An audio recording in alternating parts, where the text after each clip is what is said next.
Estudio bíblico de Romanos capítulos 6 a 8 por el señor Herbert W. Armstrong.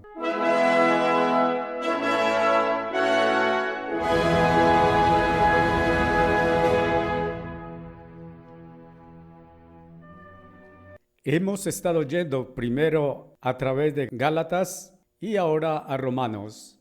Y lo terminamos antes y ahora vamos a Romanos. Y existe una gran conexión entre los dos. Hemos terminado los primeros 5 capítulos de Romanos y me gustaría dar un ligero resumen de los primeros capítulos.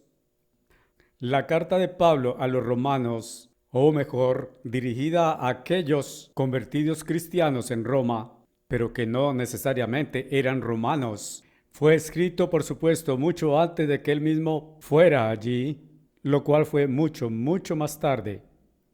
Pero el primer capítulo, él se dirige a aquellos que habían sido romanos y, por supuesto, él habló a aquellos que estaban convertidos. Por ejemplo, él se dirige en el primer capítulo, Pablo, siervo de Jesucristo, llamado a ser apóstol, y así sucesivamente. Él dice a todos en la parte introductoria antes, aborda la salutación de quien, déjenme ver, verso 7, a todos los que están en Roma, amados de Dios, llamados a ser santos. Así que él está hablando a todos aquellos que habían sido convertidos en Roma, pero ellos habían sido romanos. Ustedes ven, y consecuentemente los romanos fantaseaban diciendo que eran intelectuales. Ellos miraban con desprecio a los judíos cristianos, porque los judíos habían considerado que eran superiores porque tenían la ley de Dios. Pero los romanos consideraban que eran superiores a los judíos porque tenían conocimiento y no necesariamente consideraron la ley mosaica de gran importancia. De alguna manera, porque en su conversión habían sido enseñados de que tenían que obedecer los rituales y los sacrificios y leyes rituales físicas de la ley mosaica, pero solo las fases espirituales. Así que el capítulo de apertura de Pablo corrige a los romanos en cómo y cuándo ellos habían conocido acerca de Dios, a los romanos en general, no solamente a los cristianos.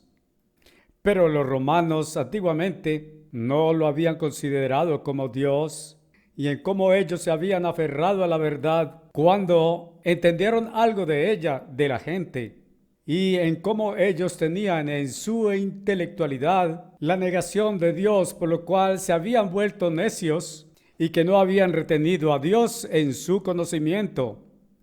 Y consecuentemente habían caído en cada cosa licenciosa e imaginable.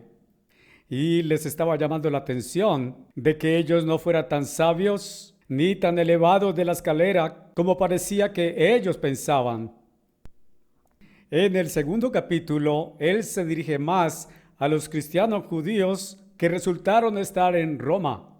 Ellos se enorgullecían por ser superiores a los romanos porque tenían la ley de Dios. Así que les dice que vosotros os sentís superiores porque tenéis la ley, pero vosotros no obedecéis la ley. Así entonces, a partir de ese tiempo en adelante, él comienza a hablarles a lo largo de esa línea. Ahora bien, necesitamos saber que la más temprana oposición al Evangelio vino de los judíos inconversos que no creyeron que Jesús era el Mesías, pero no eran convertidos. Y mucho de la predicación más temprana que encontramos registrada en la Biblia, en el libro de los Hechos y aún las cartas de Pablo, cuando él cubre esa parte de esto, fue el testimonio de los 12 apóstoles acerca de la resurrección de Cristo, probando que él era el Mesías. Ustedes ven que ellos habían pasado 3 años y medio con Jesús, día tras día y día con noche, y así habían sido instruidos por él. Luego habían pasado 40 días con él después de su resurrección. Así que ellos fueron testigos oculares. Y eso fue justo como en los tribunales de juicio donde ustedes llaman a testigos oculares, porque es la prueba más poderosa que ustedes pueden obtener, supongo.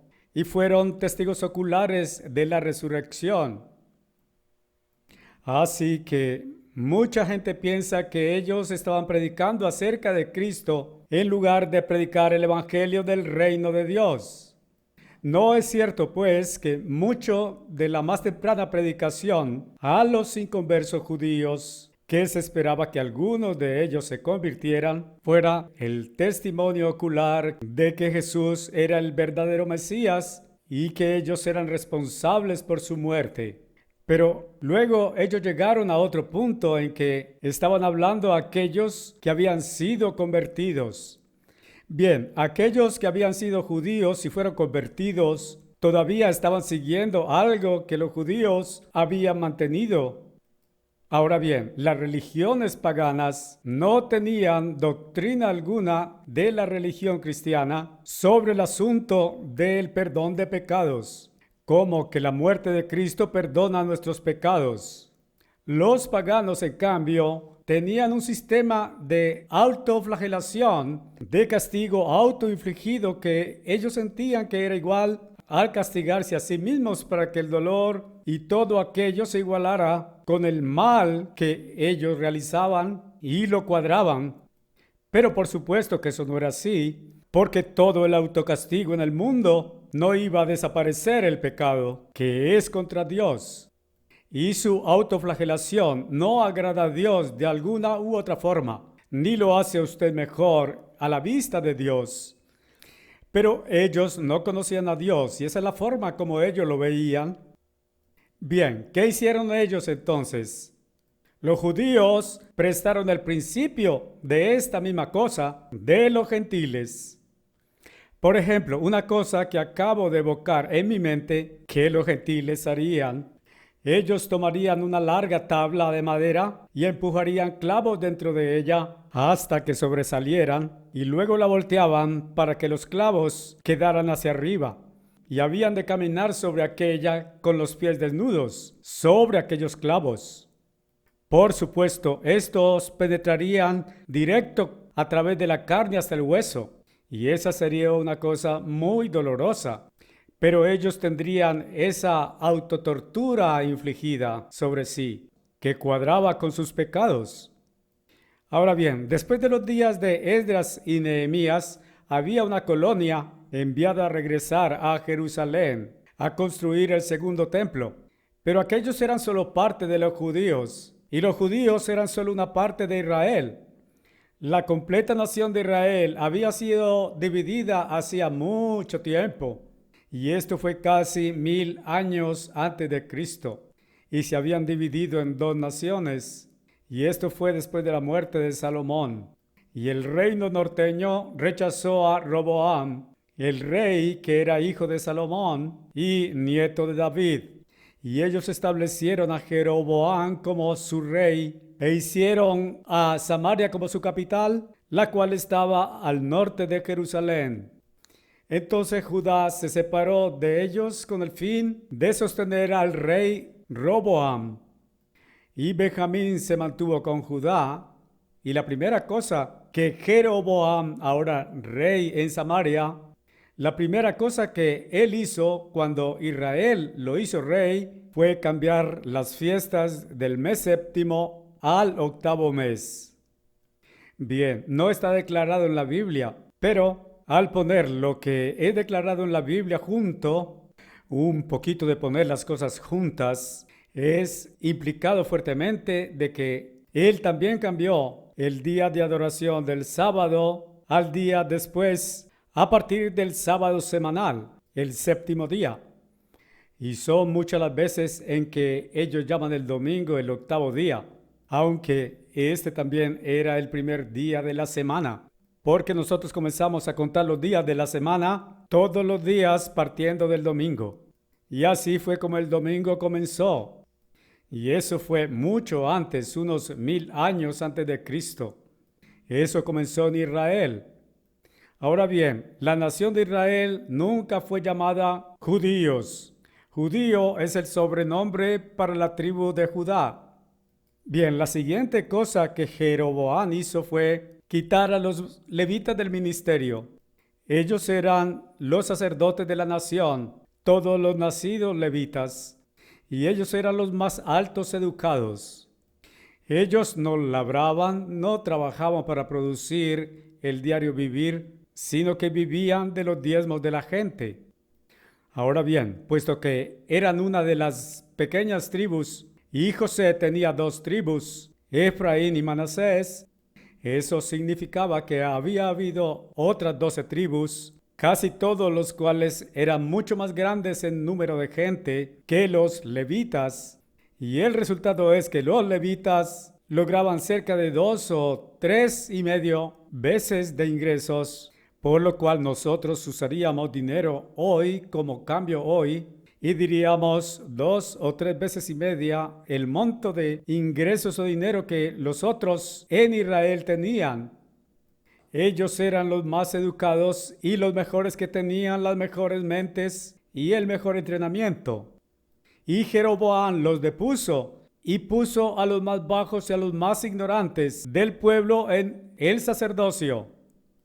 Bien, el resultado es que prácticamente todos, quizás todos, no lo sé, pero parece que todos o la mayoría de los levitas descendieron y se juntaron a la tribu de Judá. Y aquello se convirtió entonces no en el reino de Israel, sino en el reino de Judá, que consistía ahora de 3 tribus, Judá, Benjamín y Leví. Ellos fueron llamados judíos. Nunca hubo la gran nación de las otras 10 tribus, jamás llamada judíos. El primer lugar que la palabra judíos ocurre en la Biblia está en 2 de Reyes 16, verso 6. Ustedes encuentran que Israel estaba en guerra con los judíos. Y hoy la gente piensa que todos los israelitas fueron llamados judíos, y eso no es cierto en absoluto. La gente no entiende la Biblia porque aparentemente no la leen. Ellos leen un verso aquí, un verso allá de vez en cuando, pero la leen fuera de contexto y no saben lo que fue antes o después y hacen toda una mezcla. Ahora bien, después de que Judá fue tomada cautiva desde el 721 al 718 AC y expatriada de aquella tierra como esclavos en Asiria, y dentro de 100 años los asirios con ellos habían migrado al noroeste.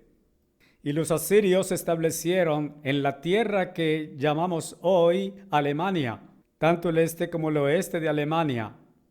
Los alemanes se dividieron, una parte bajo la Unión Soviética, pero los alemanes son simplemente descendientes de los antiguos asirios, no los de Siria, sino los de Asiria.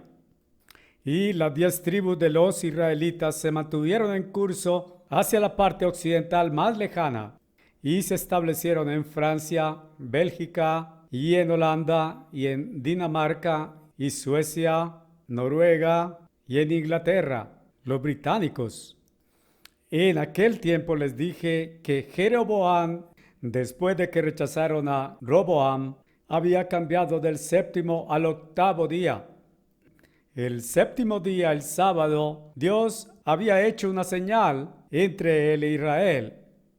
Una señal, si ustedes entienden, una señal o aviso que se cuelga y dice Compañía de Muebles Smith o Droguería de Jones & Sons.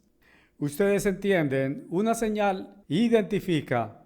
Esta dice lo que es, la clase de tienda que es, quién la posee y significa identificación. El sábado es el medio de identificación.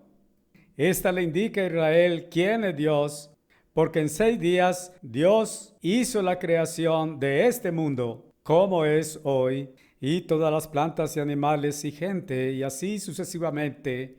Y en el 7º día Él descansó y se refrescó. Ahora bien, también esta identifica quién es el pueblo de Dios, porque ellos son el único pueblo, la única nación que alguna vez guardó el sábado. o el día sabático. Ninguna otra nación lo hace, ninguna otra nación jamás lo hizo. Así que fue una señal. ¿Por qué la gente piensa que todos los judíos son Israel? Porque ellos guardaron el sábado. No significa que lo guardaran como deberían, pero al menos lo guardaron en la letra y no lo rechazaron. Y eso los identifica como siendo el pueblo de Dios. Y si Israel lo hubiera guardado, nunca hubieran perdido su identidad. Pero ellos llegaron a hablar un diferente lenguaje tan pronto como fueron llevados a Asiria, y hacia la segunda y tercera generación, ellos ya no hablaban hebreo.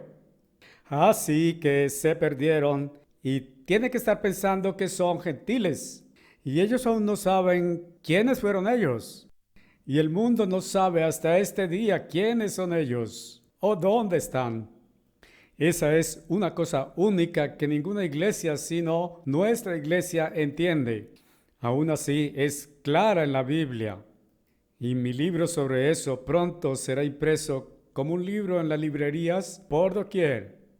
Bien, 70 años después de que los judíos o Judá habían sido invadidos y sido sitiados por Babilonia, y Babilonia había ganado esa guerra y los llevó como cautivos lejos de Judá y los ubicó en Babilonia como esclavos.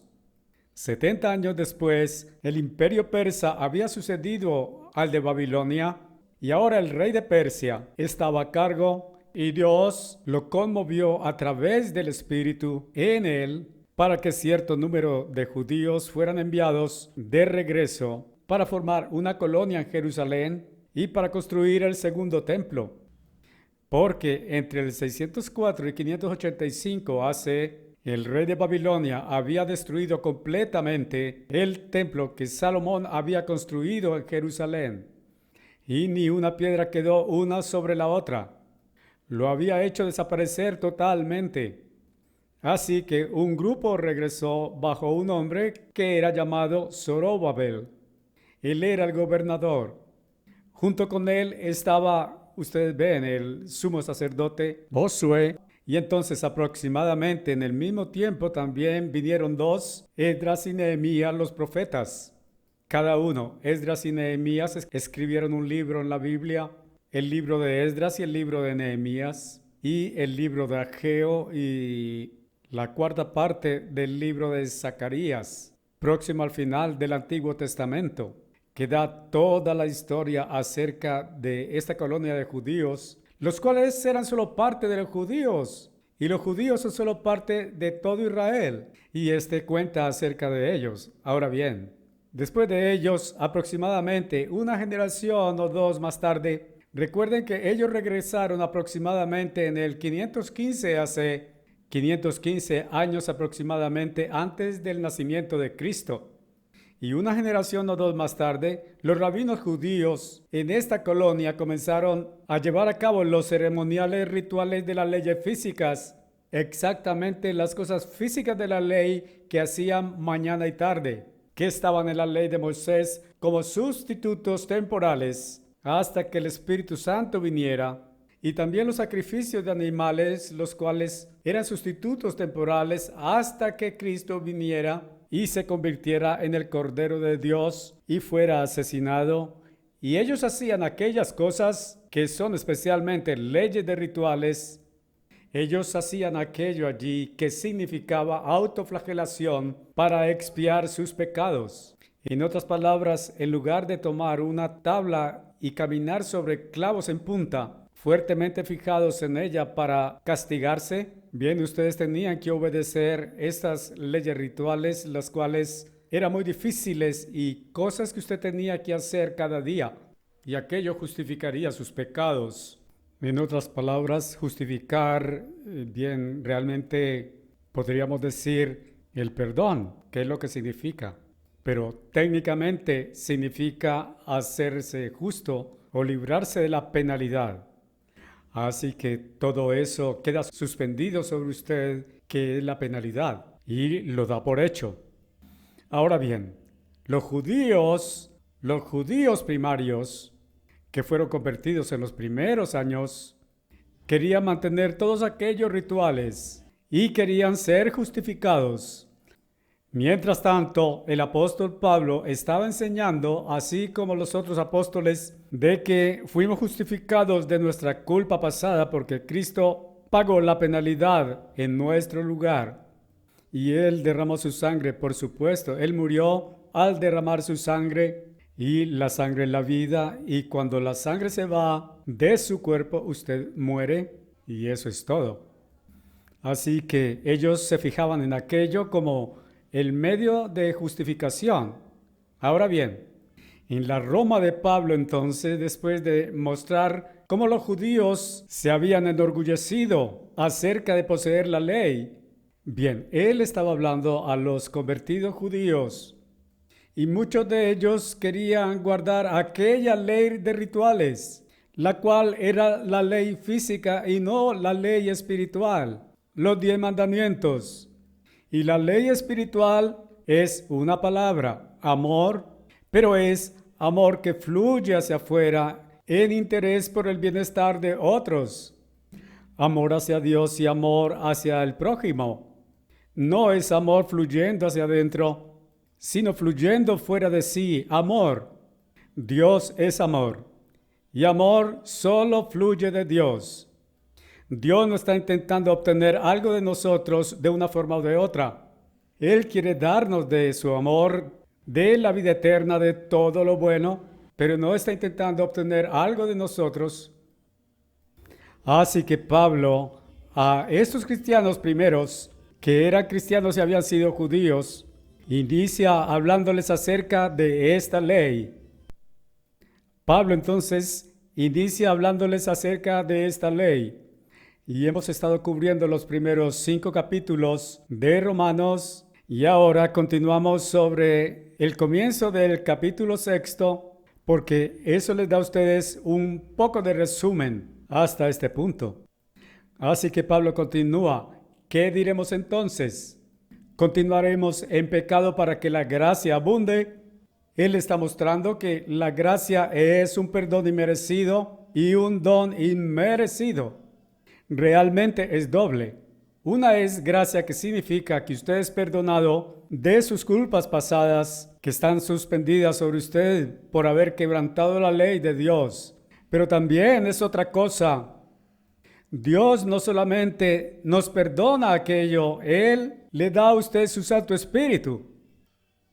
Y gracia significa tener el Espíritu de Dios por gracia a sí mismo, como el perdón de pecados, que es el resultado de su gracia. ¿Qué diremos pues? ¿Continuaremos en pecado para que la gracia abunde? Bien, había algunos predicando, y era la doctrina de los nicolaitas, acerca de que el pecado mostraba cuán grande y amoroso y tierno era Dios, porque Él, a través de la sangre de Cristo, perdonaría nuestros pecados. Y eso mostraba la grandeza y la gloria de Dios. Por lo tanto, lo más que Dios tenía que perdonar, lo más grande que esto hacía Dios, y hacía ser más grande a Dios, decían ellos, continuemos y pequemos más. Entonces ellos le pedían que perdonara, y aquello hacía a Dios más grande. Así que en verdad ellos tenían lo que ellos llamaban los prostitutos del templo, antes en aquellos días. Muchas veces algunos de nosotros hemos ido en el pasado a lo que es un pequeño templo en Roma, que era realmente el templo también, los prostitutos del templo, porque ellos en verdad tenían eso en el templo de adoración y simplemente entraban en cada clase errónea de sexo y toda esa forma de sentir que hacía a Dios más grande, porque lo más grande de sus pecados, lo más grande es la gloria de Dios en perdonar todos aquellos pecados.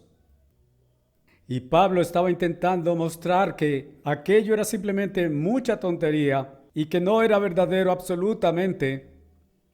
¿Qué diríamos entonces? Que continuemos en pecado para que la gracia de Dios abunde. Así que pecamos más para hacer más grande a Dios. No lo permita Dios. Como los que estaremos muertos al pecado, viviremos más en Él. Ustedes ven, si tenemos el Espíritu Santo, Solamente tenemos el Espíritu Santo porque estamos arrepentidos de pecar. No solo del pecado que hemos hecho, sino que estamos arrepentidos de pecar, lo cual significa que estamos arrepentidos de continuar en él y que no vivimos en él más. Le hemos dado la espalda a este, y al haber dado la espalda a este, estamos muertos en él. En otras palabras, no lo hacemos más. ¿No sabéis que tantos de nosotros, cuando fuimos bautizados en Cristo Jesús, fuimos bautizados en su muerte? Y él continúa explicándolo. El agua del bautismo explica eso. ¿No sabéis que tantos que fueron bautizados bajo su muerte, fuimos enterrados con él, por lo tanto, por medio del bautismo? Ustedes ven, entrar en el agua es como ser enterrado en muerte bajo el agua. Y si usted no subiera del agua, se ahogaría y estaría muerto. Cualquiera que permanece bajo el agua y no subiere, al momento en que usted intente respirar, usted se estrangulará y morirá. Por tanto, fuimos enterrados con él por medio del bautismo, al introducirnos entre el agua para muerte. Porque como Cristo fue levantado de la muerte por medio de la gloria del Padre, igualmente por lo tanto nosotros caminaremos en novedad de vida, ahora entonces subiendo del agua en la forma de bautismo, que significa un tipo de resurrección de Cristo. Y que subimos significa que cuando descendemos morimos al viejo hombre enterrado, a toda nuestra vida pecaminosa y a la forma en que hemos estado viviendo, y lo dejamos allí. Entonces subimos para vivir una nueva y mejor y diferente clase de vida. Ese es el significado del agua bautismal. Y eso debería ser explicado probablemente un poco más que quizás alguno de nuestros ministros lo explican. Porque si hemos sido plantados juntos a semejanza de descender dentro del agua, sois plantados en esta, a semejanza de su muerte, la cual es tipo de la muerte de Cristo y es el símbolo de la muerte de nuestra forma de vivir. Plantados juntos a semejanza de la muerte de Cristo, seremos también en la semejanza de su resurrección, o por medio de subir del agua, subimos para vivir una clase de vida diferente, exactamente como Él vino a una nueva clase de espíritu de vida por su resurrección. Sabiendo esto, que nuestro viejo hombre, que es la clase de hombre o la clase de mujer que éramos y a la forma en que vivíamos, es crucificado con Él. En otras palabras, crucificamos la forma de vivir, por decirlo así, justamente para no hacerlo así más, porque nos hemos arrepentido de este. Arrepentimiento significa dar la vuelta e ir por el otro lado, para que el cuerpo de pecado pudiera ser destruido y no lo hacemos más, porque de ahí en adelante no deberíamos servir al pecado, porque hemos subido para vivir de acuerdo con la ley de Dios. Bien, la ley de Dios, como digo, es simplemente amor, es dar y no obtener. Es el camino de vivir de acuerdo con la ley de Dios, la cual está resumida por los 10 mandamientos. Es la forma de dar, de servir, de ayudar y todo eso, y no la forma de codiciar, de intentar ver cuánto más podemos obtener o cuánto podemos obtener lo mejor de un trato con los demás. Y lo cual es realmente la clave principal de vida de la persona promedio en el mundo de hoy. Es obtener, es vivir por esa ley de obtener. Ellos quieren obtener lo mejor de todo el mundo, lo mejor de la otra gente. Ellos no están interesados en dar. La persona promedio, si lo observamos, alguien que deja caer un descomunal paquete valioso de dinero, podría ser algo en una plaza de mercado o de parte de un supervisor de cajeros que ya estaba chequeado y aprobado o algo como eso. Podría ser de parte de un camión que los bancos usan armados que están transportando dinero de un banco a otro y él lo devuelve. y ese hombre se muda de su vecindario porque todo el mundo va a estar furioso con él porque él había sido honesto al evitar guardárselo y ellos dicen, eres tonto, ¿por qué no lo guardaste? Esa es la forma como la gente actúa y eso es lo que se supone que enterramos cuando descendemos bajo el agua en el bautismo. Y no estamos listos para ser bautizados hasta que estamos listos para cambiar eso. Porque el que está muerto está libre de pecado. Porque si usted está muerto al pecado, usted no lo hace más. Esa parte de esto. Porque al hacer eso está muerto. De alguna manera usted no está muerto, pero se refiere a esa parte de su vida. Entonces usted está libre de pecado. Ustedes ven, el pecado es con frecuencia un asunto de hábito y usted está prisionero y este es su jefe y usted entra en un hábito y chico, usted se engancha y ahora quizás uno de los más pequeños pecados es fumar, pero una persona que fuma es un esclavo de aquel cigarrillo que no puede abandonar y por supuesto que ellos no lo admitirán y ellos dicen, bien, lo puedo dejar en cualquier momento, pero no quiero dejarlo. Me gusta, así que quiero mantenerme en esto. Bien, eso es aún peor. Pero muchas veces es como el hombre que dice, juro que lo dejaré. De hecho, yo lo dejé aproximadamente 40 veces cada día. Cada vez que él cogía un cigarrillo, lo dejaba y lo tiraba, pero 5 minutos más tarde recogía otro, o quizá 2 minutos más tarde. Entonces él tenía que dejarlo y tiraba aquel lejos. Esa es la forma como los humanos lo ven. Sabiendo que Cristo, siendo levantado de los muertos por su resurrección, no muere más. Ustedes ven, Él está dándonos una analogía aquí. Cristo nunca puede morir de nuevo. Dios no puede morir. Y fue un gran milagro que Cristo fuera llamado la palabra y era Dios antes de que Él fuera nacido de la Virgen María. Y aún así, Él renunció a aquello para convertirse en un ser humano y así poder morir. Y como ser humano, Él murió. Pero Dios lo levantó de los muertos en la resurrección. Y ahora Él es santo, inmortal y un espíritu de nuevo y ahora Él no puede morir de nuevo. Ahora bien, una vez que dejamos todo lo que es equivocado detrás de nosotros, nunca deberíamos regresar a eso de nuevo. El hombre que juró 20 veces al día o 40 veces al día, supongo que consumía 2 paquetes de cigarrillos, que sería 40 cigarrillos, y él regresaba a esto cada vez que él moría a esto. Pero si usted en verdad muere, no puede morir más. Así que él en verdad no moría a esto o juraba después de todo. Cristo no morirá más muerte porque ésta no tiene más dominio sobre él. Porque en cuanto a que Él murió al pecado una vez, pero en cuanto a que Él vive bajo Dios. Bien, esa es la forma con nosotros también. De la misma forma, reconoce también que usted está muerto. De hecho, bajo pecado. Es decir, usted deja de hacerlo y que al hacerlo está muerto.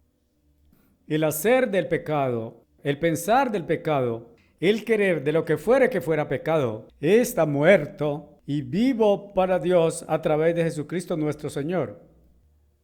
Que el pecado, por tanto, no reine en vuestros cuerpos mortales. Bien, reino significa gobierno sobre usted. Y el pecado se vuelve hábito. Y la gente que tiene tal hábito son esclavos de este. Este está gobernándolos. Ustedes saben, odiaría pensar que un poco de cigarrillo solo me haría esclavo y este tendría dominio sobre mí. Me gustaría pensar que mi mente es un poquito más fuerte que eso. Ni que vosotros ni vuestros miembros como instrumentos de injusticia bajo pecado, porque eso es lo que la gente hace. Por supuesto, acabo de mencionar lo que ciertamente uno de los pecados menores, y pienso que hay grados de pecado. La Biblia no dice eso abiertamente o directamente, pero sé esto, que los hombres que pecaron antes, en los días antiguos del Antiguo Testamento, y que eran hombres de Dios y que tuvieron más esposas de las que deberían, y aún más tuvieron concubinas y otras mujeres, pero sus corazones de otra forma estaban bien con Dios. Dios pasó por alto esto hasta cierto grado. Dios dijo a David una vez: habéis tenido muchas esposas y concubinas, y él dijo: yo os daría aún más si eso hubiera sido bueno para ti. Pero la cosa que Dios sostenía contra David no era tanto por haber traído a Betsabé a él y cometido adulterio con ella. Él estuvo bajo una gran tentación y esto era inicuo. Esto no fue un deliberado pensamiento, ustedes saben, una rebelión contra Dios o algo deliberadamente equivocado. No era eso. Era solo una debilidad a la que él se rindió. Pero entonces lo que él probablemente habría llamado una debilidad, pero no creo que ese fuera el pensamiento de Dios. Con el fin de liberarse de esto y salvarse a sí mismo, él había asesinado al esposo de aquella mujer. Así que ahora él podría legalmente casarse con ella y hacerlo muy bien porque ella iba a tener un hijo y él era el rey. Y si la gente descubriera que él había cometido adulterio y que tenía un hijo como resultado de adulterio, eso habría empeorado mucho contra David como rey en relación con todo el pueblo. Y así que él había asesinado a este hombre. Eso era su peor pecado, que fue una cosa premeditada y no simplemente entregarse a una debilidad. Y ustedes notarán que cuando la Biblia avienta esto, no avienta el adulterio ni parte de este, lo cual es malo suficientemente, pero avienta la parte de asesinato de este, lo cual fue lo peor. Pienso que Salomón permaneció bien con Dios cuando primero él comenzó a tomar algunas mujeres extra después de que se convirtió en rey. Pero finalmente Salomón tuvo 1000 mujeres, tenía 300 esposas y 700 concubinas. Y aún entonces, por lo que Dios le culpa y lo que hizo virar su corazón, fue que ellas le hicieron servir a otros ídolos dioses y desechar al verdadero Dios. Y por lo tanto esto era deslealtad contra Dios. Bien, hay un ejemplo en el capítulo 17 de Ezequiel acerca de una colonia que había quedado en Jerusalén. No sé si esta era la misma colonia o no. Pienso que esta era otra colonia de aquella primera de hacía 70 años, que había sido una colonia muy pequeña. Y habían hecho un acuerdo solemne con el rey de Babilonia que había conquistado Judá. Y se llevó a todos excepto esta pequeña colonia y dejó a uno de sus propios miembros allí como un gobernador local de la colonia. Que entonces cuando el rey de Babilonia no estaba atento, ellos hicieron un contrato de acuerdo con el rey de Egipto y traicionaron al rey de Babilonia. Y Dios los llamó a cuenta severamente por eso. Esa clase de cosas Dios no respalda. Ustedes saben, los Estados Unidos exactamente han ido a través de hacer eso. Hace más o menos un año hicimos un acuerdo solemne con la China nacionalista, con el chino Chiang Kai-shek, y los traicionamos doblemente e hicimos un acuerdo con los comunistas de China. Bien, eso estuvo mal. Alguien dijo: bien, ¿por qué se introdujeron en la China comunista como amigos? Yo nada tengo que ver de una forma u otra, porque no me meto en política. Pero deploro el hecho de que los Estados Unidos haya traicionado a la China nacionalista. Y Dios va a llamar a cuentas a esta nación. La nación completa va a ser castigada por eso. Y todos nosotros aquí vamos a sufrir. Porque cuando la nación completa es castigada como Dios va a castigarla, eso va a traer castigo y dificultad para cada uno de nosotros. Y cuando esto pase, recuerden, esta tardecita en que estamos sentados aquí, y como se los digo, solamente recuerden, dije al vicepresidente, uno de los 2 vicepresidentes, a uno de los 3 hombres de la propia cumbre de China, que gobierna billones de personas, le dije lo que iba a pasar y le dije que de la mano invisible, que ellos sabían lo que yo quería decir. Ellos sabían que yo quería decir Dios. Y les dije que no me creyeran ahora. No espero que ustedes me crean, pero mi trabajo es decirles, y se los he dicho. Y le dije, cuando esto pase, usted recordará que se lo dije. Bien, yo me libré a mí mismo solo por decírselos, y no existe otra cosa que yo pueda hacer. No puedo llegar a toda la nación. Eso es un cuarto de toda la población de la tierra, como es China. Bien, año tras año, los miembros como instrumentos de injusticia, bajo pecado, pero rendíos a vuestro Dios. Ahora bien, no parte de su cuerpo, ustedes saben, sino su cuerpo completo, y mente y todo su ser, como aquellos que están vivos de entre los muertos, y vuestros miembros como instrumentos de justicia bajo Dios. Porque pecado no tendrá dominio sobre vosotros, porque no estáis bajo la ley, sino bajo gracia. Ahora bien, hay mucha gente que dice que eso significa que usted no tiene que obedecer la ley más, que usted, sea que tenga la ley o gracia, es la una o la otra. Bien, si ustedes van a tener la ley y ellos dicen que usted está intentando hacer que su bondad de obedecer la ley lo salva a usted, y otros y la mayoría de las iglesias hoy dirán que estamos bajo gracia, no bajo la ley. Bien, bajo la ley no significa bajo obligación de obedecer la ley. Usted no está bajo la ley si usted está obedeciendo la ley, no está bajo ella. Usted está bajo la ley cuando la quebranta, porque si usted quebranta la ley tiene una penalidad, y la penalidad está sobre usted y usted está bajo ella. Usted no está bajo la ley hasta que la quebranta, y ellos no entienden eso. ¿Qué entonces pecaremos? Lo cual significa quebrantar la ley, porque pecado es la transgresión de la ley. Y él está hablando acerca de los 10 mandamientos. Tienen ustedes que entender que Pablo habla acerca de 2 clases diferentes y códigos de ley, todo junto en Romanos y Gálatas.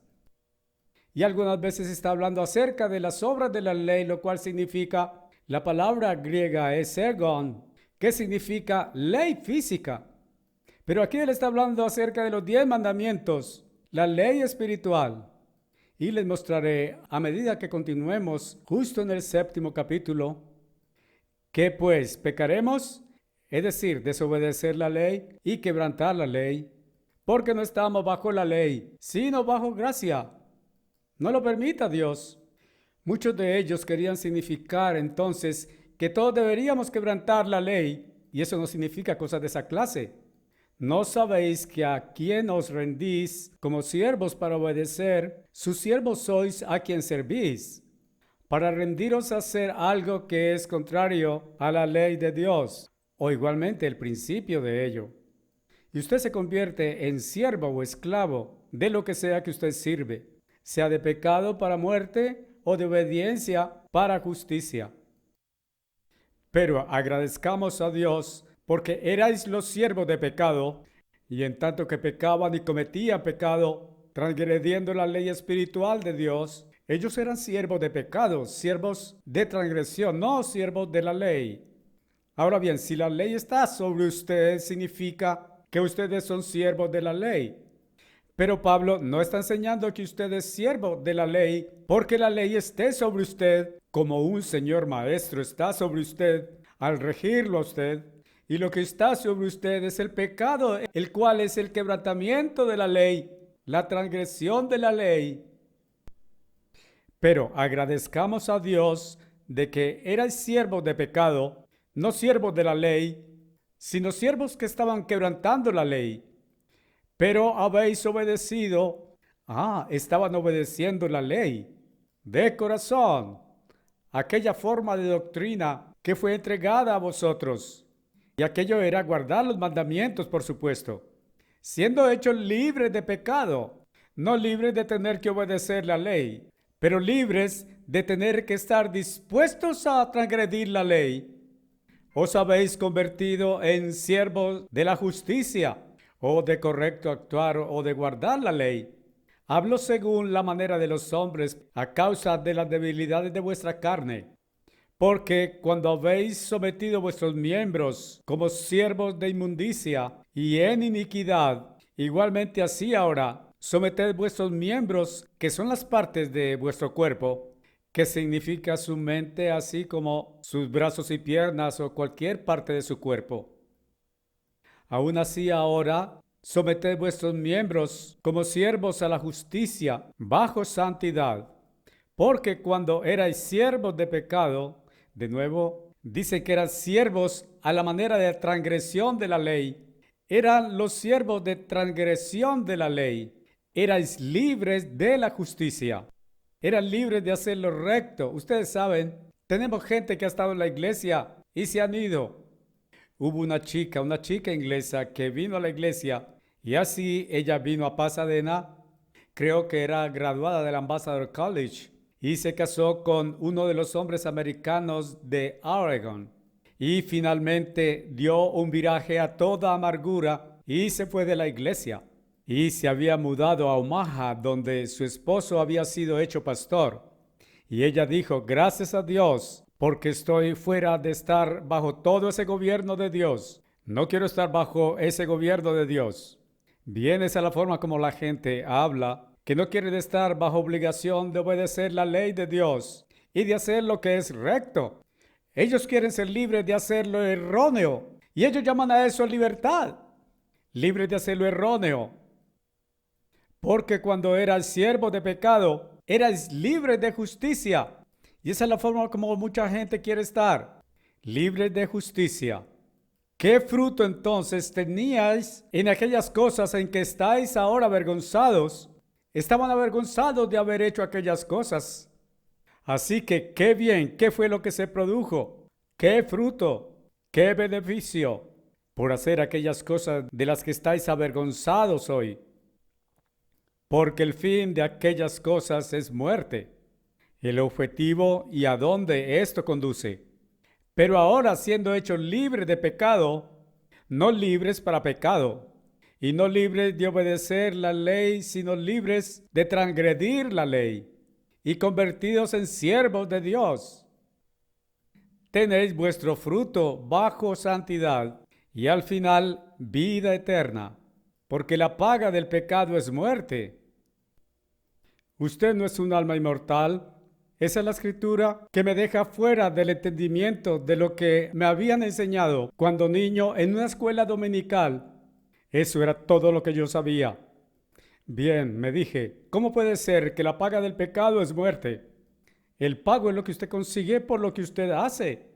Y aquí dice que lo que usted haga es pecado y que la paga que usted obtiene por hacerlo es muerte. Yo me dije, no. Me enseñaron que era vida inmortal, pero por supuesto vida inmortal en el lago de fuego. Sin embargo, a donde usted iría vivo, aunque se esté quemando todo el tiempo y nunca se consuma. Y entonces la última parte en este sentido es que la dádiva de Dios es vida eterna a través de Jesucristo nuestro Señor. Y ustedes saben, aquello ya no tenía más sentido. Porque si yo era un alma inmortal, yo no necesitaba vida eterna como una dádiva. Yo no tenía que tenerla dada a mí, puesto que ya la tenía.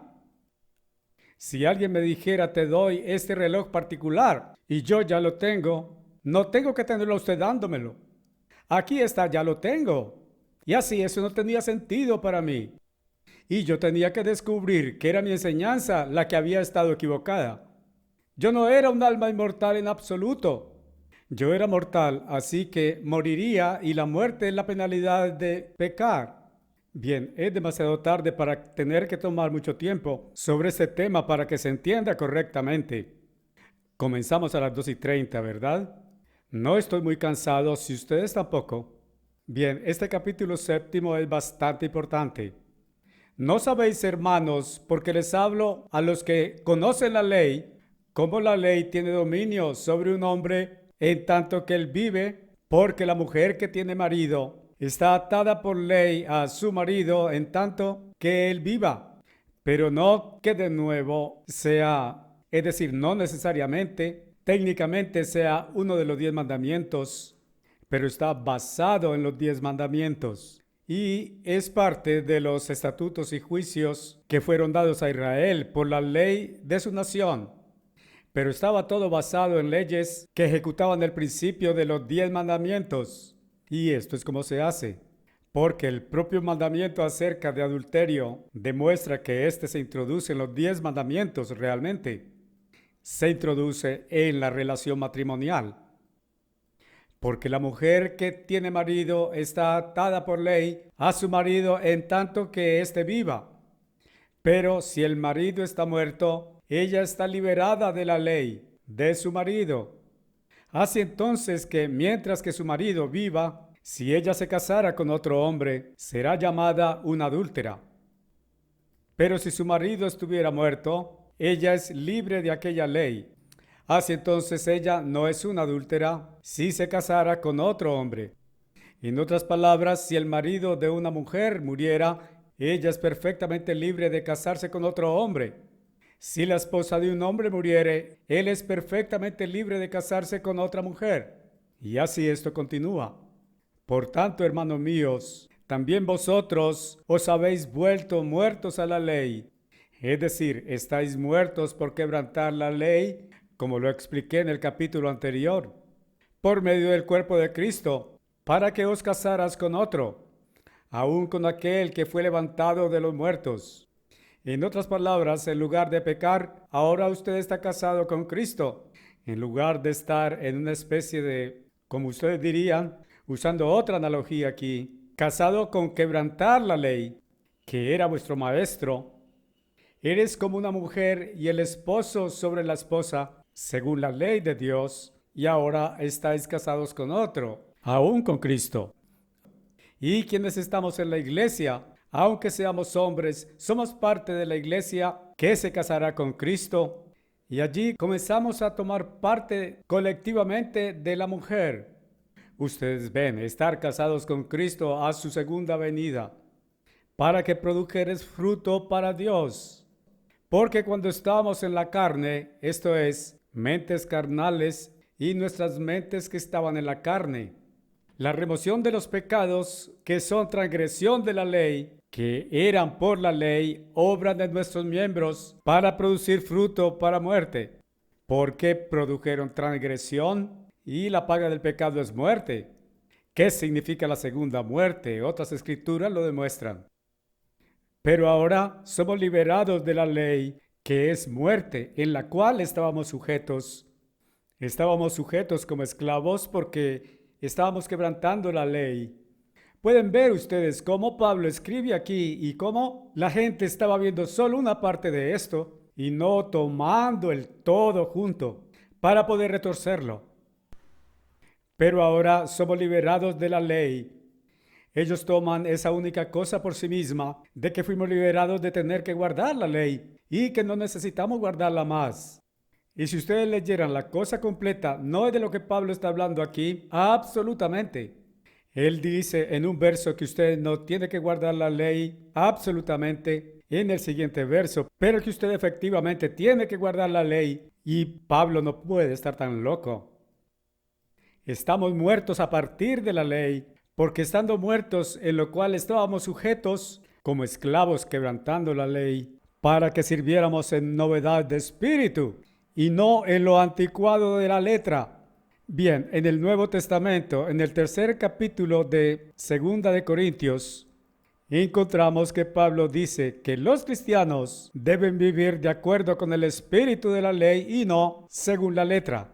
El espíritu de la ley significa el intento obvio y lo que esto significa y no la letra estricta. Tengo una ilustración que suelo usar en sermones acerca de eso. Cuando mi hija mayor, Beverly, estaba comenzando el bachillerato, ella fue siempre un inquebrantable gusano de librería.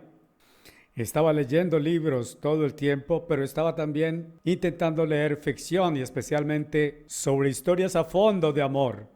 De la librería de la escuela siempre estaría prestando libros y los traía a casa. Y entre 2 tardes, ella leería un libro completo, era muy rápida, lectora. Ella obtuvo eso de su madre, no lo obtuvo de mí, porque soy un lector muy lento. Bien, una vez recibí una nota de su profesora, y la profesora dijo que Beverly estaba arruinando sus ojos por leer tanto. Y ella había revisado y encontrado que Beverly estaba trayendo libros a casa de la librería y leyendo mucha ficción, que eran solo sueños de un día hecho realidad. Y la profesora me pidió que le hablara a ella acerca de esto porque estaba perjudicándose en las tareas escolares o retardándose en esto. Así que le hablé y le dije que tenía esta nota de su profesora y le dije, Beverly, no debes traer más libros de la biblioteca a casa. Tienes que parar esa clase de lectura.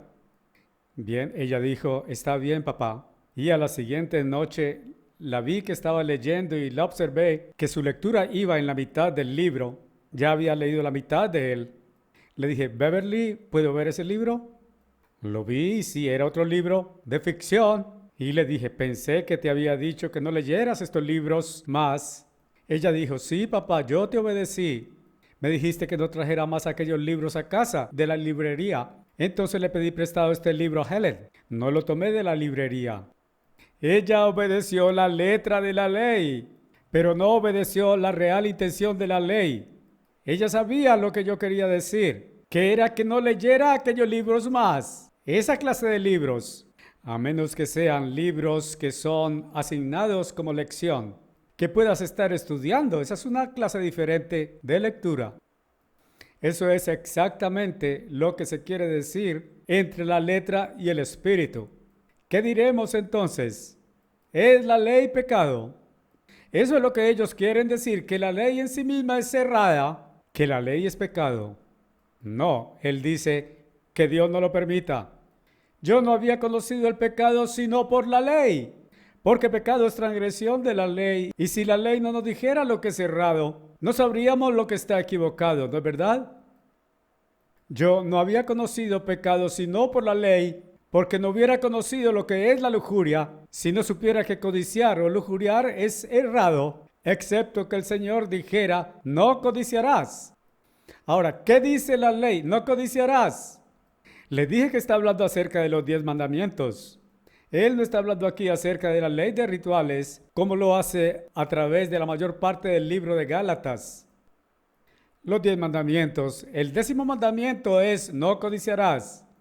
Pero el pecado tomando ocasión por el mandamiento, porque yo estaba vivo sin la ley en un tiempo. Es decir, yo estaba viviendo, pero estaba viviendo en pecado. Eso es lo que él quiere decir. Porque él no sabía que algunas de estas cosas eran erradas hasta que la ley le dijo que era equivocado. Pero cuando el mandamiento llegó, aquello le indicó a él lo que el pecado era, así que el pecado revivió y yo morí, porque él se arrepintió y dejó de desobedecer la ley una vez que el conocimiento llegó a él. El conocimiento tiene que venir primero a usted. Y el mandamiento que fue ordenado para vida, porque la forma correcta de vivir y el camino de paz y el camino de felicidad, el camino de logros, el camino del éxito, el camino de todo lo que es bueno, y el mandamiento que fue ordenado para vida, descubro que es para muerte, porque él estaba desobedeciéndolo. Y aún así se supone que si lo obedecemos, es el camino de vivir para ser feliz. Porque el pecado, tomando ocasión por el mandamiento, me engañó y me mató. Por tanto, la ley es santa. Ellos no leen este verso. La ley es santa y el mandamiento es santo y justo y bueno. Romanos 7:12. Ese es un verso que tenía que memorizar y sé exactamente lo que es. Y Romanos 7:14 es otro al que nos estamos acercando. Solo 2 versos más. Era entonces lo que es bueno, lo cual es la ley de amor de la ley de Dios. ¿Fue hecha muerte para mí? Dios no lo permita. Porque el pecado, para que pudiera parecer pecado, obrando muerte en mí por medio de lo que es bueno, porque el pecado a causa del mandamiento pudiera volverse excesivamente pecaminoso. Porque ahora usted puede ver que la ley dijo que era erróneo y ahora se volvió realmente equivocado. Él realmente no lo supo antes. Porque ahora sabemos, este es el verso 14 que le dije, la ley es espiritual. Tengo este marcado en mi Biblia. Aquellos 2 versos que siempre necesito resaltados, que la ley es santa y justa y buena, y en verso 10 y en verso 12, la ley es una ley espiritual. Bien, ustedes ven que las obras de la ley son leyes físicas, las leyes ritualistas, pero está hablando acerca de la ley espiritual, los 10 mandamientos. porque sabemos que la ley es espiritual, pero yo soy carnal, como ser humano normal, un ser sin el Espíritu de Dios, vendido al pecado. Porque lo que hago no lo permito, porque lo que quisiera, porque en su mente él ve ahora por medio del mandamiento que esto y aquello y otra cosa es erróneo. Y el mandamiento solo nos da el principio de la ley o por el espíritu de la ley y no por la letra. Porque aquello que hago no lo permito, porque lo que yo quisiera hacer no lo hago. Lo que él haría es obedecer la ley y en su mente él ve aquello que debería hacer y aquello que es lo que él quisiera hacer. Porque lo que odio, eso hago. Él encuentra que él no estaba siempre haciendo lo que veía que debería hacer y lo que realmente quería hacer. Si entonces hago aquello que yo no haría, lo cual realmente no quiero hacer porque digo que es erróneo, pero lo estoy haciendo, consiento en cuanto a la ley que la ley es buena. Ahora pues, no soy yo más el que lo hace, porque con mi mente quiero hacer lo que es recto a la vista de Dios, pero pecado es el que habita en mí. Ustedes ven, los hábitos se introducen en nuestros cuerpos y en nuestras mentes hasta que nos tiene haciendo lo que hemos visto que deberíamos abandonar y que no siempre hacemos. Es la lucha que cada uno tiene cuando se intenta arrepentir y salir del pecar y hacer lo que es recto. Y nadie está viviendo perfectamente. Ningún cristiano está viviendo perfectamente. Simplemente no lo hacen. Hay solo uno que alguna vez lo hizo y ese fue Jesucristo. Porque el bien que yo haría no lo hago, pero el mal que no haría yo dije es erróneo y aún me encuentro haciéndolo. Bien, si hago lo que no haría, no soy yo más el que lo hace, sino el pecado que mora en mí. En otras palabras, este ha logrado penetrar en nosotros como un asunto de hábito.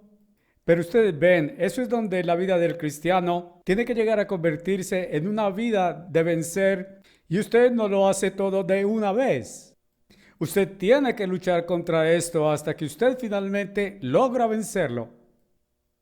Encuentro entonces una ley que cuando desearía yo hacer el bien, el mal está presente en mí, porque me deleito en la ley de Dios. Él no estaba contra la ley de Dios. Él no estaba diciéndoles que la ley en sí misma estaba errada. Me deleito en la ley. Él estaba hablando acerca de la ley espiritual, la ley que es santa y justa y buena. Me deleito en la ley de Dios según el hombre interior. Pero veo otra ley en mis miembros, en su mente y en su cuerpo, guerreando contra la ley de mi mente y trayéndome en cautividad a la ley del pecado que está en mis miembros. Oh miserable hombre que soy, ¿quién me liberará de este cuerpo de muerte? Él no podía hacerlo de sí mismo y en sí mismo. Ahora Él está llegando a mostrarnos que la única forma en que podemos hacerlo es a través del poder que Dios nos dará a través del Espíritu Santo. Ahora Él se está aproximando justo al capítulo 8. Y el capítulo 8 es el capítulo del Espíritu Santo. Pienso que debe haber un error de traducción aquí. Pero la Revised Standard Version no lo hace tampoco mejor. ¿Quién me liberará del cuerpo de esta muerte? Agradezco a Dios a través de Jesucristo nuestro Señor. Supongo que esa es la respuesta, pero no creo que esté apropiadamente traducido. En otras palabras, que Él agradece que Dios sea el único que lo puede liberar a través del poder del Espíritu Santo. Él no puede liberarse a sí mismo. Es imposible para cualquiera guardar la ley espiritual perfectamente y de acuerdo con el Espíritu y guardarla perfectamente. Bien, ustedes leen que los padres de Juan, el Bautista, estaban guardando la ley perfectamente, pero eso era de acuerdo con la letra del Antiguo Testamento, refiriéndose mucho más a la ley física de alguna manera. Agradezco a Dios a través de Jesucristo nuestro Señor. Por lo tanto, pues, con la mente de mí mismo sirvo a la ley de Dios, que significa obedecerla, pero con la carne a la ley del pecado. Pienso que necesitamos leer exactamente un poquito en el capítulo, a lo largo del capítulo, No voy a proseguir a través de esto, pero pienso que tenemos que darle sentido, porque necesitamos un poco más. Por lo tanto, no hay ahora condenación para aquellos que están en Cristo Jesús, que no avanzan según la carne, sino según el Espíritu. Porque la ley del Espíritu de vida en Cristo Jesús me ha hecho libre de la ley del pecado y muerte. Bien, ustedes ven aquí la ley del Espíritu de vida. Él está hablando acerca del Espíritu Santo, que él no podía hacer realidad. Miserable hombre que soy, no estoy haciendo lo que quiero, y lo que entiendo está bien. Ahora él está mostrando que Cristo mismo, a través del poder del Espíritu Santo, lo ha liberado. Porque lo que la ley no pudiera hacer, en que era débil a través de la carne. Bien, pienso que allí él preferiblemente se estaba refiriendo a la ley de rituales. Esta no podría hacerlo justo, o aún el guardar los 10 mandamientos no podría hacerlo justo. Es decir, los 10 mandamientos no pueden hacerlo usted justo de sí mismos. Si el amor es el cumplimiento de la ley, pero esto implica el amor de Dios por el Espíritu Santo para hacerlo. Si no tenemos la clase de amor que lo hará. Sin embargo, Dios nos dará a su Espíritu Santo en cualquier tiempo que queramos y rendirnos y dar la vuelta e ir por el otro camino y creer y aceptar a Cristo. Porque lo que la ley no podía hacer en que era débil a través de la carne, Dios, enviando a su propio Hijo en la semejanza de carne pecaminosa y por causa de pecado, condenó el pecado en la carne, para que la justicia o correcto proceder respecto de la ley pudiera ser cumplida en nosotros, que no caminamos tras la carne, sino tras el Espíritu, que es el Espíritu Santo. En otras palabras, estamos liderados por el Espíritu Santo, caminando tras Él. El Espíritu Santo. Creo que la primera cosa que el Espíritu Santo hace es abrir nuestras mentes para entender la verdad espiritual de la Biblia. Bien, he tenido muchos libros en el anaquel sobre esto, que son comentarios bíblicos que van a todo lo largo, casi a cada verso en la Biblia, e intentan explicarlo. Y todo lo escrito por mentes intelectuales de hombres de mentes finas, que son grandes estudiantes e intelectuales, pero no saben una pizca acerca de la Biblia, porque ellos simplemente, yo sé, cuando leo a través de aquellos comentarios que fueron escritos por hombres que no tienen el Espíritu Santo de Dios y que están vacíos de real entendimiento. Porque aquellos que obran tras la carne, es decir, los que están siguiendo a la carne, por tanto, están tras de esta, y esta los domina. Piensan efectivamente o obedecen las cosas de la carne, porque aquellos que van tras el Espíritu están siendo liderados por el Espíritu, las cosas del Espíritu. Porque ser de mentalidad carnal es muerte, pero ser mentalmente espiritual es vida y paz. Luego él continúa avanzando. Pero vosotros no estáis en la carne, sino en el Espíritu. En verso 9, si es que el Espíritu de Dios mora en vosotros.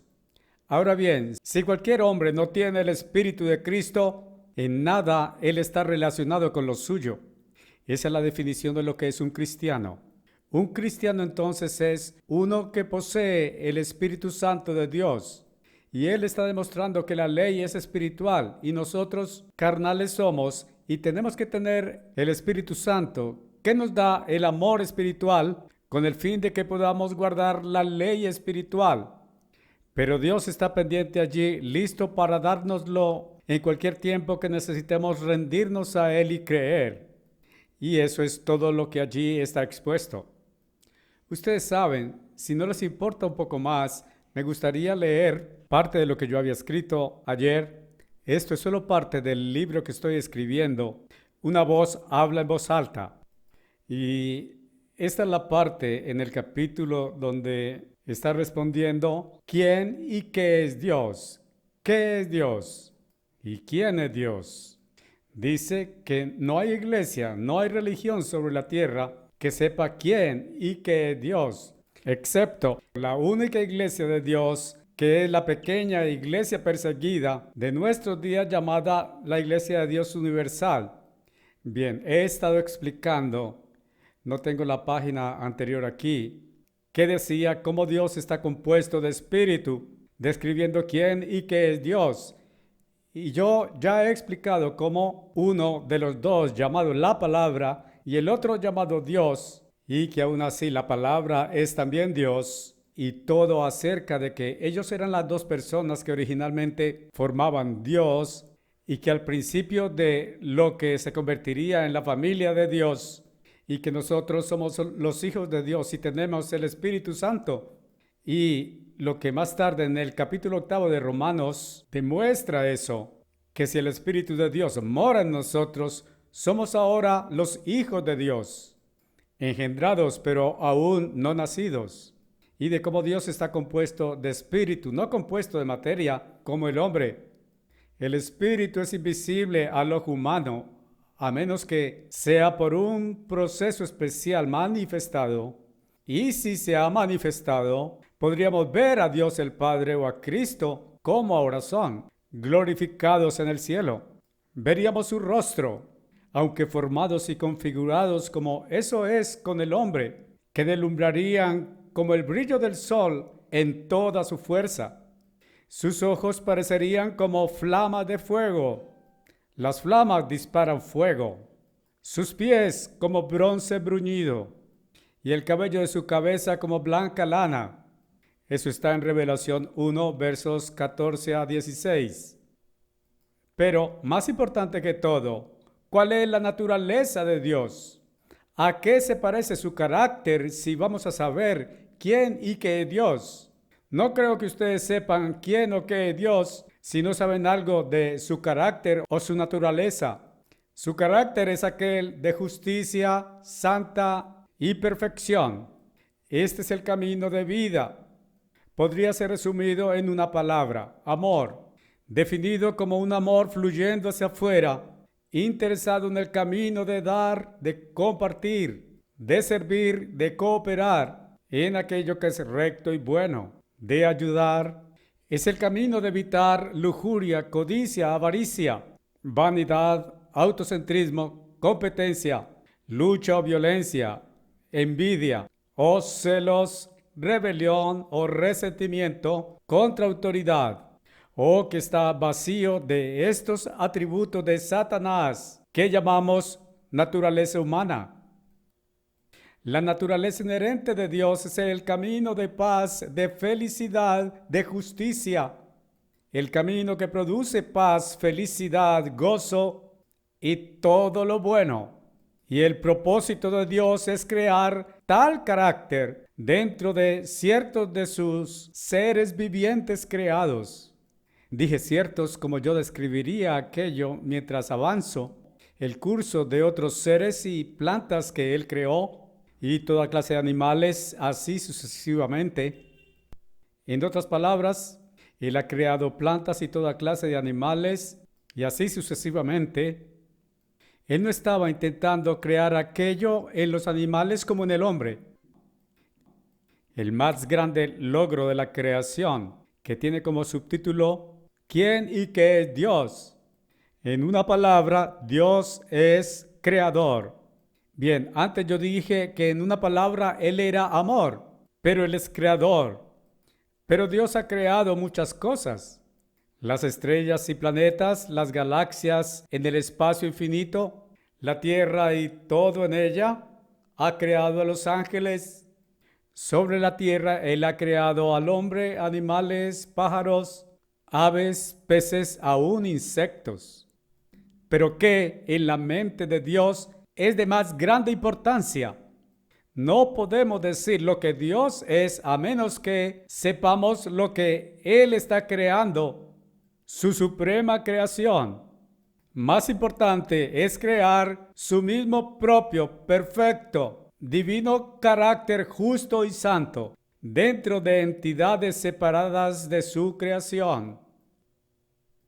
Él crea entidades separadas y entonces crea su propio carácter santo, justo y perfecto dentro de aquellas entidades. Esa es la más grande cosa que Dios puede crear. Y cuando Él logra realizar eso en humanos, Él habrá de reproducirse a sí mismo. Y sería semejante a Él, y Él no puede reproducir algo más alto que Él, porque nada hay que no sea posible. Cualquier cosa que pudiera ser más alta que Él mismo. Esta creación de carácter dentro de seres vivientes requiere de la presencia de mente en aquellos seres. Esto está justamente alineado con lo que hemos estado leyendo. Todos los seres vivientes y cosas que Dios ha creado, de ellos solo los humanos y los ángeles tienen mentes. Y por lo tanto, esto es hasta hoy solo en ángeles y humanos que el carácter de Dios pueda ser formado. Sobre la tierra, Dios ha creado la flora, formas de plantas de vida, plantas, hierbas, flores, frutos. Se reproducen a sí mismos y tienen vida, pero ningún cerebro o posibilidad de carácter desarrollándose. Los animales conforman la fauna que tienen cerebros, pero aparte de los hombres, ellos no tienen mentes. No existe en ellos la misma autoconciencia, ni la habilidad de razonar y pensar que está en el hombre, en humanos. Por lo tanto, solo humanos de todas las formas de vida creadas de materia sobre la tierra. Por contraste, los ángeles fueron creados de espíritu. Aquellos otros fueron creados de materia sobre la tierra.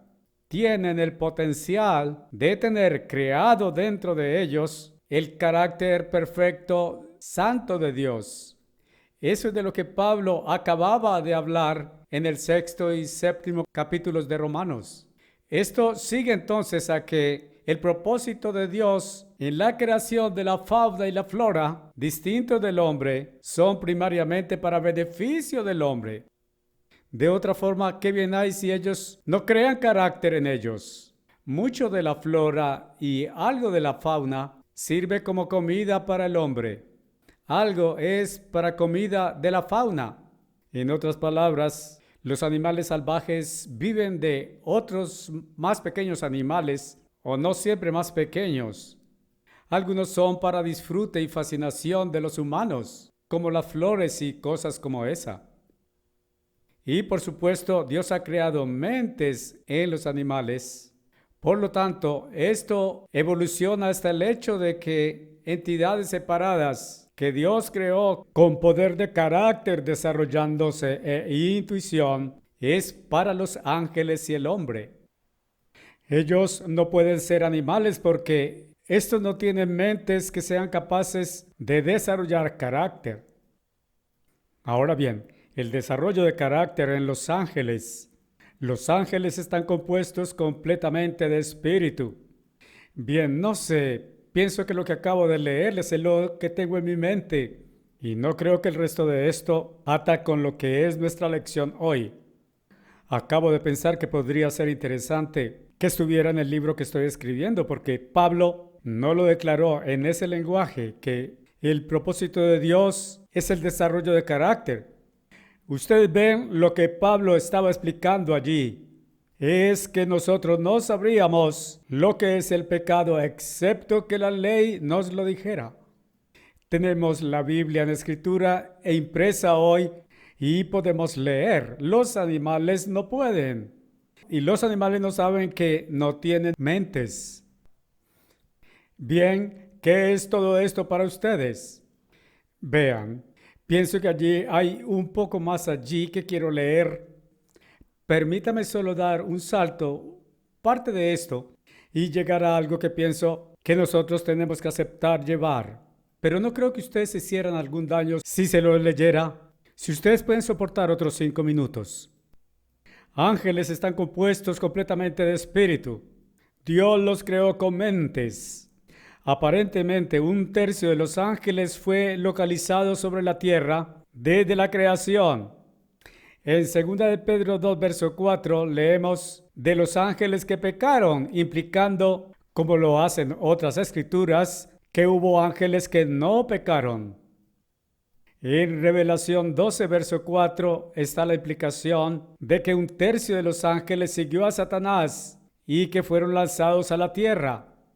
y los otros 2/3 de los ángeles santos seguirán a Jesús en su segunda venida a la tierra. Mateo 25, verso 31.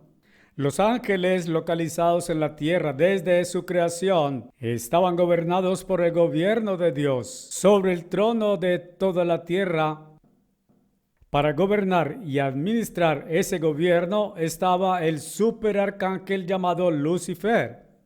Él era la suprema obra maestra de la creación de Dios, como el super ser ángel. Pero había una cosa muy importante que aún el gran Dios no podría crear automáticamente por decreto: carácter justo y santo. Bien, la dualidad en la creación. Pero existe una dualidad en casi todo lo que Dios crea. Exactamente como hay dualidad de Dios en el principio cuando Dios y la palabra. Él crea especialmente en relación con carácter en 2 etapas. No todo de una vez, en 2 etapas. Estoy acordándome en relación con esto de algo sin pintar o en crudo o un mueble. Muchos negocios tienen tiendas que venden muebles en crudo. Pueden ser muebles finos de excelente calidad, pero están inacabados. El barniz o brillo o pintura no ha sido puesta sobre ellos para terminarlos. Dios creó esta tierra en un estado inacabado, intentando que los ángeles la acabaran, compartiéndoles así la creación de Dios. Fueron puestos aquí para trabajar la tierra y sus componentes, química y físicamente desarrollándola, hermoseándola y poniéndole los toques finales. La tierra era perfecta cuando Dios al principio la creó, tan lejos como Dios avanzó. Pero Él no le había dado el acabado completamente. Y Él no intentaba hacer aquel acabado por sí mismo, sino que Él intentaba que los seres creados, los ángeles, hicieran aquel acabado. Pero hasta ese momento lo que Dios hizo era perfecto, pero dejó para los ángeles que le pusieran los toques finales. Así que ellos trabajarían armoniosamente juntos. Dios puso sobre ellos su gobierno, con Lucifer sobre el trono de toda la tierra. Pero Lucifer permitió los celos, envidia, rebelión contra Dios y la autoridad de Dios que llenaran su mente. Entonces él se volvió inflado de vanidad, codicioso de autoexaltarse por encima de Dios. Isaías 14, versos 12 a 15 y Ezequiel 28, versos 12 a 17. Lucifer había sido perfecto en todos sus caminos desde el día en que Dios lo creó, hasta que la iniquidad fue hallada en él. Ezequiel 28, verso 15. Por sus pecados colosales se convirtió en Satanás el diablo y condujo a sus ángeles a su rebelión, y ellos se convirtieron en demonios. Bien, dualidad en la creación de carácter. Este mismo principio de dualidad obra en la creación de carácter como Dios intentaba en los ángeles y como Él estaba creándolo en el hombre. Esta justicia y perfecto carácter son algo que Dios no puede crear instantáneamente por decreto. Al principio Él creó a los ángeles, dotándolos de mentes y dotándolos también de libre albedrío, que es la habilidad de ejercitar libre elección, de pensar, de razonar, de llegar a conclusiones y de tomar decisiones en relación con el desarrollo de carácter. Lucifer había estado en el mismo trono de Dios en el cielo, en la sede del universo. Ezequiel 28, verso 14. Él había sido completamente instruido y entrenado en la administración del gobierno de Dios. Él había recibido el conocimiento del camino correcto. Bien, hasta este punto se define el justo y perfecto carácter. ¿Qué es carácter? ¿Qué significa eso? Es la habilidad de una entidad separada, con poder de mente y libre albedrío y habilidad de pensar, de razonar, de tomar decisiones y de obrar sobre esas decisiones para llegar al conocimiento de lo que es correcto y opuesto a lo erróneo. Con voluntad para hacer lo recto, aún contra los deseos o pulsaciones de hacer lo erróneo. Eso es de lo que Pablo estaba hablando todo el tiempo allí, contra las pulsaciones dentro de usted para hacer lo erróneo. Y finalmente, para vencer los impulsos hacia lo erróneo y hacer lo recto.